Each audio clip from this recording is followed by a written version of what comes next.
যে কোনো লেখাপড়া বলেন, যে কোনো লেখাপড়া। মুহতারাম হাজিরিন, আজ সন্তানাদের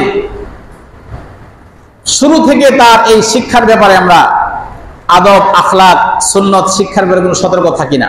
এরপরে গুরুত্বপূর্ণ বিষয় সন্তানের তরবিয়ত, তার শিক্ষার, তাকে দ্বীন শিক্ষা দেওয়া,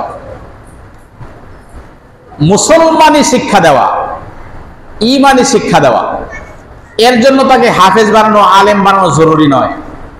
কিন্তু সন্তানকে, আপনার সন্তানকে, ছেলে হোক মেয়ে হোক, 1 বছরের জন্য, শুধুমাত্র 1 বছরের জন্য মাদ্রাসায় দিবেন। 1 বছর, আর দরকার নেই, মাত্র 1 বছর। এই 1 বছরের মধ্যে আপনার সন্তানের বাংলা, ইংরেজি, জেনারেল শিক্ষার ইনশাআল্লাহ কোনো ক্ষতি হবে না। জেনারেল শিক্ষাও হবে, তার আজীবন মৌত পর্যন্ত যেই দোয়াগুলো লাগবে বিশুদ্ধভাবে সেই দোয়াগুলো নিজেও শিখবে, আপনার ঘরেও শেখানোর একটা যোগ্যতা তার তৈরি হবে। তো হুজুর অসুবিধা নাই, আমার ছেলেকে টিউশনি মাস্টার দিয়ে শিখাবো, কচু শিখাইবেন। নিজের ছেলে মেয়েকে স্কুলে বাংলা পড়ান, টিচাররা পড়ায়, টিউটররা শিক্ষক দিয়ে ঘরে পড়ান, এরপরে আবার মা বাবা পড়ায়, সারাদিন পড়ানোর উপরেই আছে। এরপরে বাংলাতে ফেল করে না? করে না? কথা বলে ফেল করে না? ইংরেজি ভাষা স্কুলে পড়ায়, স্কুলের টিচাররা পড়ায়, ঘরে টিউশনি মাস্টারে পড়ায়, মা বাবা পড়ায়, ফেল করে না? এত পড়ানোর পরেও ফেল করে, এত ঘন্টা পড়ার পরে ফেল করে। আর সপ্তাহে 3 দিন পড়াইবেন, আধা ঘন্টা পড়াইবেন, হুজুর এসে কিছুক্ষণ গল্প করবে, কিছুক্ষণ চা খাইবো, বিস্কিট খাইবো, আর আপনার ছেলে আপনার মেয়েকে একদম বড় কারি হাফেজ বানায় দিবে।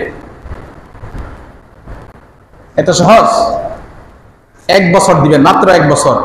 যারা ছেলেকে জেনারেল পড়াবেন, মেয়েকে জেনারেল শিক্ষা দিবেন, শিক্ষা দেন, কোনো সমস্যা নাই, তার দ্বীনের মৌলিক ভিত্তিগুলো সব হয়ে যাবে 1 বছরে।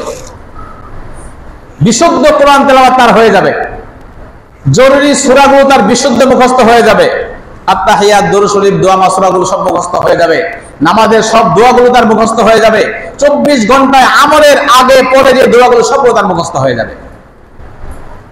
60 বছর হয়ে গেছে, 70 বছর হয়ে গেছে, আসেন না একটু গোপনে গিয়ে হুজুরের কাছে জিজ্ঞাসা করেন, আত্তাহিয়াত আপনার হয় কিনা, দুরূদ শরীফটা হয় কিনা, দোয়া মাসুরা হয় কিনা, সূরা ফাতিহা হয় কিনা।